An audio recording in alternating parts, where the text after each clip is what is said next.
Hello friends, कैसे सभी लोग। हम आ चुके एक नई वीडियो के साथ और आज की वीडियो हम लेकर आ रहे हैं BSc first year second semester physics के सब्जेक्टिव टाइप क्वेश्चन। यहाँ पे मैं चैप्टर वाइज सब्जेक्टिव क्वेश्चन कराने वाला हूँ। सभी क्वेश्चन के आंसर आपको भी देखने को यहाँ पे मिलेंगे। तो बहुत ही ज़्यादा इंपॉर्टेंट क्वेश्चन होने वाले हैं आपके एग्जाम के लिए, तो वीडियो को अंत तक जरूर देखिए। सारे क्वेश्चन के जो मैं आपको बताएंगे सभी क्वेश्चन इंपॉर्टेंट होंगे और सभी के आंसर भी आपको दिए होंगे। ठीक है, तो यहाँ पे मैं हर चैप्टर की बात कर लेता हूँ जो आपके यूनिट वाइज हैं।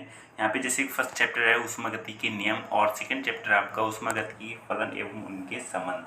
तो यहाँ पे मैं 2 चैप्टर से क्वेश्चन कराने वाला हूँ सब्जेक्टिव टाइप। ठीक है, तो इन 2 चैप्टर से जो भी क्वेश्चन इंपॉर्टेंट बनते हैं वो चलिए देख लेते हैं क्वेश्चन कैसे बनेंगे। यहाँ पे देखेंगे कि आपकी यूनिट दिए 8 यूनिट दिए, सारे चैप्टर वाइज में क्वेश्चन कराने वाला हूँ। फर्स्ट यूनिट से जो आपके क्वेश्चन बनेंगे वो यहाँ पे देख लेंगे। दीर्घवृत्तीय क्वेश्चन और अति लघुत्तरीय क्वेश्चन सभी यहाँ पे देखने को आपको मिलेंगे। ठीक है, तो यहाँ पे देखें पहला क्वेश्चन यहाँ पे दिया है, क्या कह रहा है कि ऊष्मागतिकीय निकाय से क्या तात्पर्य है, विलग खुले तथा बंद निकाय में भेद कीजिए। ठीक है, तो इससे जो क्वेश्चन बनेगी यहाँ पे आपको जो पॉइंट दी है अर्थ समझाइए, या ऐसे क्वेश्चन पूछेगा बी पॉइंट ए पॉइंट था। ठीक है, यहाँ पे पूछा अर्थ समझाइए, विलग निकाय क्या है, बंद निकाय क्या है, खुला निकाय क्या है, स्थैतिक विकल्प विक्रम क्या है। देखिए यहाँ पे जो क्वेश्चन बनेंगे वो आपको यहाँ पे सभी को आंसर दिए होंगे। यहाँ पे ये क्वेश्चन पूछा जाएगा, ये भी ऑप्शन आपके दिए जाएंगे, तो आपको जो क्वेश्चन आएगा उसी का आंसर देना है। जैसे कि आपको क्वेश्चन आएगा इतना ही, उसमें यदि निकाय से क्या तात्पर्य है, तो यहाँ पे आपका आंसर सभी क्वेश्चन के यहाँ पे दिए हैं। यहाँ पे आंसर आपको इन सभी का मिलेगा, इन सभी का मिलेगा, ये सभी का आंसर मिलेगा। लेकिन आपका जो क्वेश्चन आएगा और एग्जाम में तो जितना क्वेश्चन आएगा उतने का आंसर लिखना है। तो यहाँ पे आप नोट सभी के आंसर कर सकते हैं और इसी प्रकार से आप याद कर सकते हैं। ठीक है, तो ऊष्मागति का निकाय क्या है उसके बारे में यहाँ पे दिया है, तो वो आपको नोट कर लेना और आपके एग्जाम में पूछा जाएगा तो आपको इतना ही लिखना है। ठीक है, तो ये चीज़ें आप यहाँ से पढ़ सकते हैं, यहाँ से स्क्रीनशॉट आप ले सकते हैं। ठीक है, सारे क्वेश्चन यहाँ पे आपको दिए गए हैं। बंद निकाय क्या है, ये क्वेश्चन पॉइंट वाइज पूछे जा सकते हैं, तो यहाँ पे आप इनको लिखेंगे। ठीक है, ऊपर वाला क्वेश्चन लिख लेंगे, जितना क्वेश्चन पूछा जाएगा उतना लिखेंगे, लेकिन इन सभी क्वेश्चन को यहाँ से आप नोट कर सकते हैं। स्थैतिक विकल्प विक्रम क्या है उसके बारे में आपको यहाँ से दिया गया है। ठीक है, यहाँ से आप नोट कर लीजिए। सेकंड नंबर क्वेश्चन यहाँ पे आ जाता है, कह रहा है कि ऊष्मागतिक साम से क्या तात्पर्य है। तो क्वेश्चन बन जाता है, तो यहाँ से आप यहाँ पे लिख सकते हैं। ठीक है, इसका आंसर यहाँ से आप नोट कर सकते हैं, स्क्रीनशॉट ले लीजिए या आप वीडियो पॉज करके आप लिख सकते हैं। वीडियो को पॉज कर लीजिए, वहाँ से आप लिख सकते हैं। और इसकी पीडीएफ चाहिए, काफ़ी स्टूडेंट डिमांड रहती है पीडीएफ मिल जाए, तो पीडीएफ आपको टेलीग्राम पर मिलेगी। ठीक है, टेलीग्राम ज्वाइन कर लीजिए, डिस्क्रिप्शन में आपको लिंक मिल जाएगी, वहाँ से आप ज्वाइन कर सकते हैं। और आप टेलीग्राम पर भी सर्च करेंगे राना स्टडी प्लेटफॉर्म, तो वहाँ से भी आप ज्वाइन कर सकते हैं। ठीक है, नेक्स्ट क्वेश्चन यहाँ आ जाता है, क्वेश्चन नंबर 3 कह रहा है कि किसी निकाय की आंतरिक ऊर्जा से क्या तात्पर्य है या क्या समझते हैं। आंतरिक ऊर्जा को निकाय की अवस्था का अद्वितीय फलन क्यों कहा जाता है। ठीक है, तो ये भी इम्पोर्टेंट क्वेश्चन है, यहाँ पे क्वेश्चन नंबर 3 यहाँ से नोट कर सकते हैं आप। इसके बाद आगे चलते हैं हम। नेक्स्ट क्वेश्चन आ जाता है, ये वाला क्वेश्चन आप देखेंगे कि कितनी बार ये थर्ड पॉइंट ये वाला फर्स्ट पॉइंट यहाँ पे दिया है कि ऊष्मागति का शून्यवां नियम क्या है। देखो आप यहाँ कितनी बार एग्जाम में ये पूछा है। ठीक है, तो ये आपका लघुत्तरीय क्वेश्चन में पूछा जाएगा क्वेश्चन कि ऊष्मागति का शून्यवां नियम क्या है। ठीक है, तो यहाँ पे क्वेश्चन नंबर 4 के आंसर यहाँ पे दिए गए हैं सभी। ऊष्मागति का शून्यवां नियम, ताप की अवधारणा और ऊष्मागति की अभिधारणा, ये क्वेश्चन यहाँ पे दिए गए हैं। आपको यहाँ पे कौन सा क्वेश्चन आपको ज़्यादा इंपॉर्टेंट दिया है, ऊष्मागति का शून्यवां नियम। ठीक है, बहुत बार ये एग्जाम में पूछा गया है, तो यहाँ पे क्वेश्चन आप इन सभी के आंसर यहाँ से नोट कर सकते हैं। जैसे कि फर्स्ट पॉइंट के जो दिया है ऑप्शन यहाँ पे ऊष्मागति का शून्य नियम, इसमें से आप यहाँ से नोट कर सकते हैं। ठीक है, ठीक है, तो इसे अच्छे से याद करना है। यहाँ से सारे क्वेश्चन आप यहाँ से ये चीज़ें लिख सकते हैं और आगे चलते हैं। नेक्स्ट क्वेश्चन और पॉइंट दिए गए, इनको भी याद कर लीजिए, आपके एग्जाम में हो सकता है ये पॉइंट पूछ लिया जाए। ठीक है, ये क्वेश्चन आपका था। आगे चलते हैं, इसके बाद नेक्स्ट क्वेश्चन है क्वेश्चन नंबर 5, किसी निकाय की ऊष्मा कार्य व आंतरिक ऊर्जा की व्याख्या कीजिए। तो यहाँ पे क्वेश्चन नंबर 5 का आंसर दिया है, यहाँ से भी आप नोट कर सकते हैं। ठीक है, ये भी इम्पोर्टेंट क्वेश्चन है, कई बार ये भी एग्जाम में पूछा गया है। आगे चलते हैं, नेक्स्ट क्वेश्चन ये दिया है क्वेश्चन नंबर 6, दिखाइए कि ऊष्मागति का प्रथम नियम ऊष्मा संरक्षण के सामान्य नियम का एक विशिष्ट रूप है। तो ये भी बताइएगा, इस प्रकार से क्वेश्चन पूछा जा सकता है कि ऊष्मागति के प्रथम नियम को परिभाषित कीजिए और इसकी व्याख्या कीजिए। या क्वेश्चन पूछा जा सकता है ऊष्मागति के प्रथम नियम के बारे में संक्षेप में लिखिए। ठीक है, तो ये क्वेश्चन कई बार पूछे गए, यहाँ से आप नोट कर लीजिए, इसका आंसर आप यहाँ से नोट कर सकते हैं।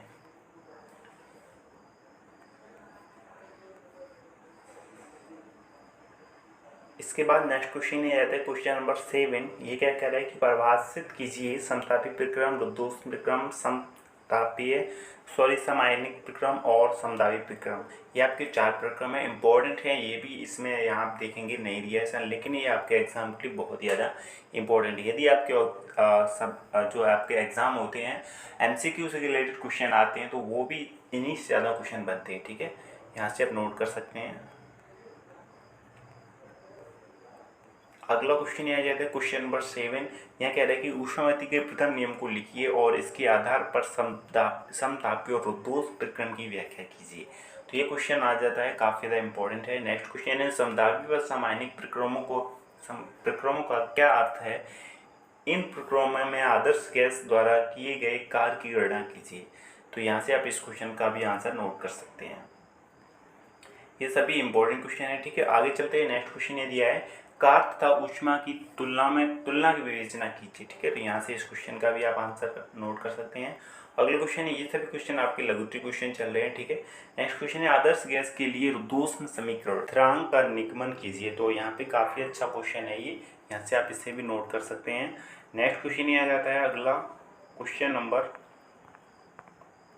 यहाँ से ये खत्म हो जाता है। ठीक, नेक्स्ट क्वेश्चन है आपका 14। यहाँ से भी आप देखें क्वेश्चन नंबर 14 क्या कह रहा है कि कार्नो चक्र का वर्णन की जब दिखाई कि समान ताप के मध्य कार्य करने वाले सभी उत्क्रमणीय इंजनों की दक्षता समान होती है।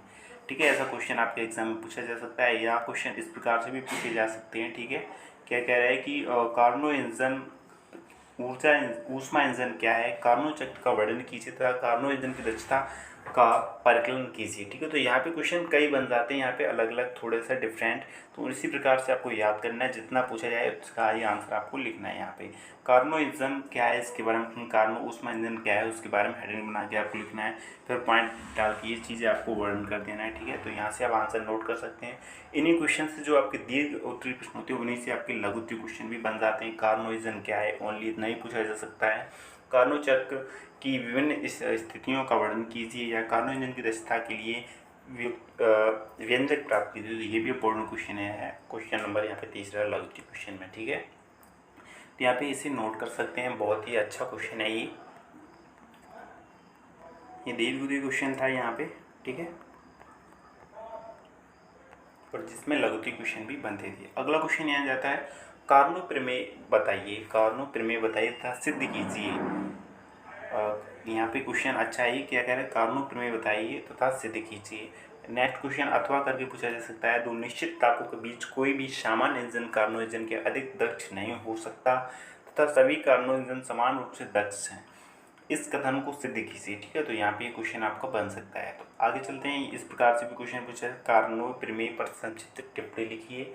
तो यहाँ से आपका आंसर शुरू हो जाता है, यहाँ से आप इसे नोट कर सकते हैं, स्क्रीनशॉट ले लीजिए, आसानी से आप इसे लिख सकते हैं।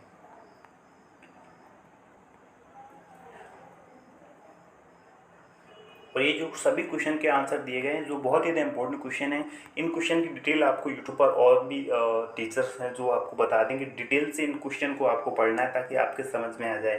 जैसे कि ये फिगर है, फिगर्स डिटेल समझना है तो उसके लिए टाइम लगता है, तो यहाँ पे बहुत सारे टीचर होंगे, किसी भी से आप पढ़ सकते हैं डिटेल से और इजीली आपको समझ में आ जाएगा किस प्रकार से सॉल्यूशन करना है उन सारे क्वेश्चन की। मैं तो इसमें क्वेश्चन बता रहा हूँ, आपको नोट कर लीजिए यहाँ पे आंसर हर चीज़ की। और जो न्यूमेरिकल रिलेटेड क्वेश्चन बनते हैं, डेरिवेशन जिसमें होते हैं, तो वो उनमें समझना पड़ता है किस प्रकार से सॉल्यूशन है, तो आप पढ़ सकते हैं। ठीक है, यहाँ पे नेक्स्ट क्वेश्चन यहाँ बन जाता है अगला, कह रहा है क्लासियस क्लेपेरॉन का निम्नलिखित गुप्त ऊष्मा समीकरण स्थापित कीजिए। तो यहाँ पे ये भी इम्पोर्टेंट क्वेश्चन है, आप इसे नोट कर सकते हैं यहाँ से। ठीक है, यहाँ से इसी क्वेश्चन से आपके लघु क्वेश्चन बन जाते हैं ये। आगे चलते हैं,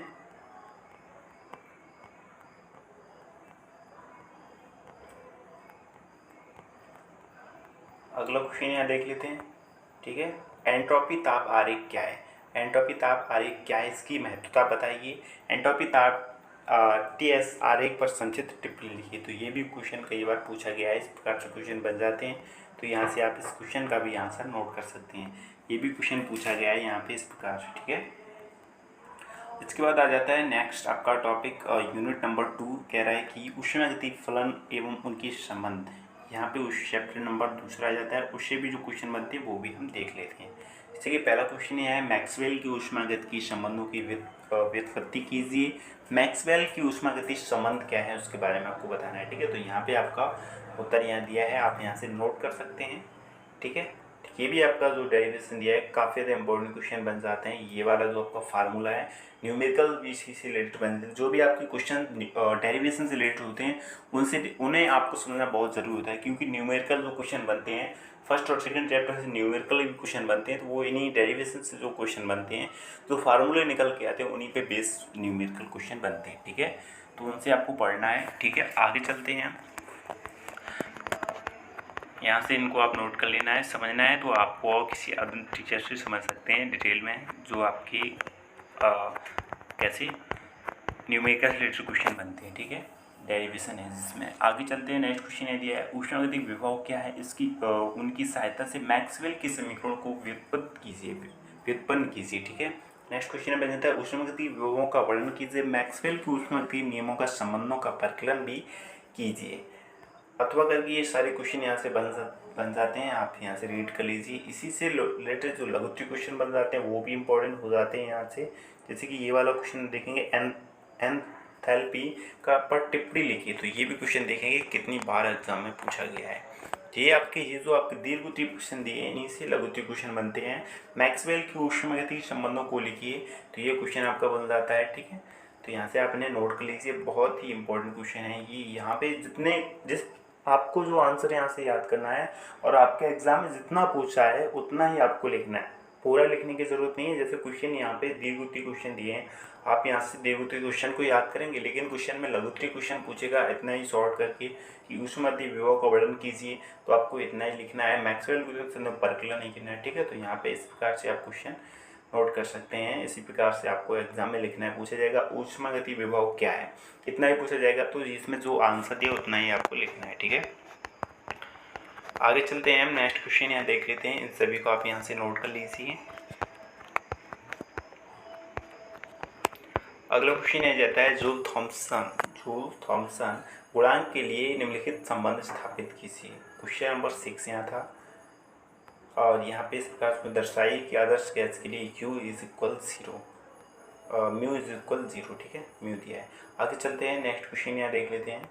इस क्वेश्चन का यहाँ से आप आंसर याद कर लो, जूल थॉमसन गुणांक, यहाँ से आप नोट कर सकते हैं इसे, ठीक है।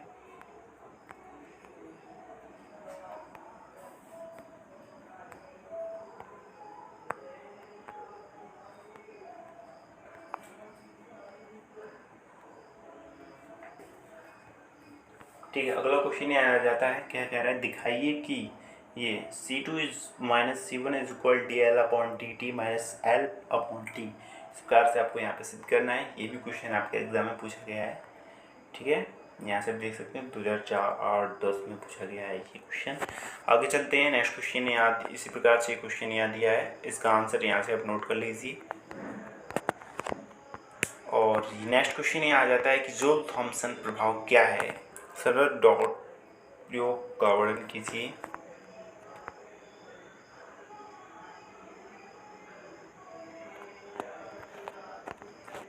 यहाँ से क्या कह रहे हैं, क्वेश्चन नंबर 11 दिया है, जूल थॉमसन प्रभाव क्या है, संरद्र डॉट प्रयोग का वर्णन कीजिए, इससे प्राप्त परिणामों की विवेचना कीजिए। तो ये भी इम्पोर्टेंट क्वेश्चन है आपका, ठीक है। इस प्रकार से क्वेश्चन पूछा जा सकता है, जूल थॉमसन प्रभाव क्या है, वास्तविक गैस में जूल थॉमसन शीतलन के लिए ऊष्मागतिकी के आधार पर एक व्यंजक प्राप्त कीजिए। तो ये भी क्वेश्चन यहाँ से बन सकता है। इसी से क्वेश्चन आपके लघुत्तरीय क्वेश्चन बन सकते हैं। यहाँ पे उत्क्रमण ताप क्या है, वास्तविक गैस के लिए उत्क्रमण ताप से क्या तात्पर्य है, इसका व्यंजक प्राप्त कीजिए। पूछा जा सकता है कि जूल थॉमसन प्रभाव का संक्षिप्त टिप्पणी लिखिए। पूछा जा सकता है कि जूल थॉमसन प्रभाव का सबसे महत्वपूर्ण उपयोग क्या है। जब आप एक दीर्घोत्तरीय क्वेश्चन कंप्लीट करते हैं तो उससे बहुत सारे क्वेश्चन आपके कंप्लीट हो जाते हैं, लघुत्तरीय से रिलेटेड क्वेश्चन जो भी बनते हैं वो सारे क्वेश्चन आपके कवर हो जाते हैं। और यदि आपके एग्ज़ाम MCQ कराए जाते हैं, OMR शीट पर ऑब्जेक्ट टाइप क्वेश्चन कराए जाते हैं, तो उसके लिए तो बहुत ही ज़्यादा अच्छे रहते हैं, जो क्योंकि आपने बेसिक से क्वेश्चन पढ़े हैं तो वहाँ पे आंसर आप अच्छे से दे सकते हैं और आपको जो मार्क हैं वो अच्छे आ जाएंगे, क्यों आपने बेसिक से जो क्वेश्चन पढ़ते हैं। जो स्टूडेंट्स ऑब्जेक्टिव पता है कि एग्ज़ाम आपके ऑब्जेक्टिव टाइप होंगे और उसी प्रकार से पढ़ते हैं, तो जब क्वेश्चन डीपली पूछा जा सकता है तो आंसर नहीं बता पाते हैं स्टूडेंट, तब वहाँ पे नंबर कम आते हैं स्टूडेंट के। तो यदि आप बेसिक से पढ़ते हैं, आपके एग्ज़ाम कैसे भी हों, सब्जेक्टिव हों या ऑब्जेक्टिव टाइप हों, लेकिन आप उन्हें विस्तार से पढ़ते हैं तो आपका स्कोर अच्छा रहता है।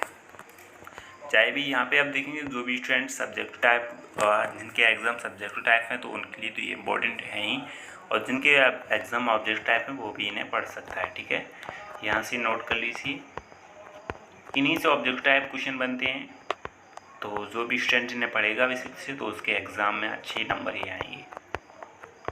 यहाँ से नोट कर लीजिए, आगे चलते हैं नेक्स्ट क्वेश्चन पर हम। तो शायद यहाँ इतने ही तक क्वेश्चन थे यहाँ पे। ठीक है, तो यहाँ पे आई होप कि ये वीडियो आपको पसंद आई होगी, क्योंकि मैं जो इसमें क्वेश्चन लेके आया था वो सभी आपके लिए इम्पोर्टेंट क्वेश्चन थे, तो ये वीडियो आपको ज़रूर पसंद आई होगी। आई होप कि आप इन्हें ज़रूर पढ़ेंगे और याद ज़रूर करेंगे ताकि आपके अच्छे नंबर आ जाएंगे। ठीक है, तो इनको ज़रूर अच्छे से पढ़ना है। ठीक है, तो फिर मिलते हैं एक नेक्स्ट वीडियो में, तब तक के लिए नमस्कार।